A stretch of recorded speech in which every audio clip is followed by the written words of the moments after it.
And on his way Jacob came face to face with the angels of God. And when he saw them he said, "This is the army of God." So he gave that place the name of Mahanaim. Now Jacob sent servants before him to Esau, his brother, in the land of Seir, the country of Edom. And he gave them orders to say these words to Esau, "Your servant Jacob says, Till now I have been living with Laban, and I have oxen and asses and flocks and men servants and women servants, and I have sent to give my lord news of these things so that I may have grace in his eyes."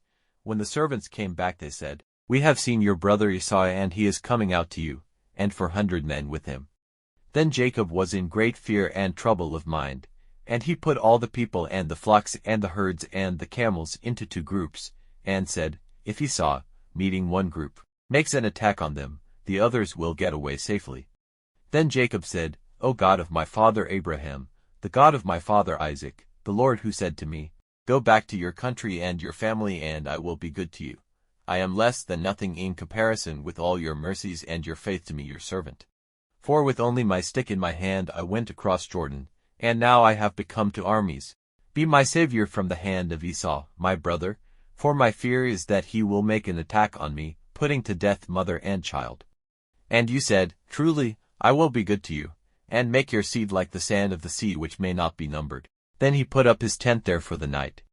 And from among his goods he took, as an offering for his brother Esau, 200 she-goats and 20 he-goats, 200 females and 20 males from the sheep, 30 camels with their young ones, 40 cows, 10 oxen, 20 asses, and 10 young asses. These he gave to his servants, every herd by itself. And he said to his servants, "Go on before me, and let there be a space between one herd and another." And he gave orders to the first, saying, "When my brother Esau comes to you and says, Whose servant are you, and where are you going, and whose are these herds? Then say to him, These are your servant Jacob's. They are an offering for my lord, for Esau, and he himself is coming after us." And he gave the same orders to the second and the third and to all those who were with the herds, saying, "This is what you are to say to Esau when you see him. And you are to say further, Jacob, your servant, is coming after us, for he said to himself, I will take away his wrath by the offering which I have sent on, and then I will come before him. It may be that I will have grace in his eyes." So the servants with the offerings went on in front, and he himself took his rest that night in the tents with his people. And in the night he got up, and taking with him his 2 wives and the 2 servant women and his 11 children, he went over the river Jabbok. He took them and sent them over the stream with all he had.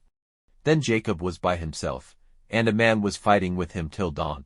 But when the man saw that he was not able to overcome Jacob, he gave him a blow in the hollow part of his leg, so that his leg was damaged. And he said to him, "Let me go now, for the dawn is near." But Jacob said, "I will not let you go till you have given me your blessing." Then he said, "What is your name?" And he said, "Jacob." And he said, "Your name will no longer be Jacob, but Israel, for in your fight with God and with men you have overcome." Then Jacob said, "What is your name?" And he said, "What is my name to you?" Then he gave him a blessing. And Jacob gave that place the name of Peniel, saying, "I have seen God face to face, and still I am living." And while he was going past Peniel, the sun came up. And he went with unequal steps because of his damaged leg. For this reason the children of Israel, even today, never take that muscle in the hollow of the leg as food, because the hollow of Jacob's leg was touched.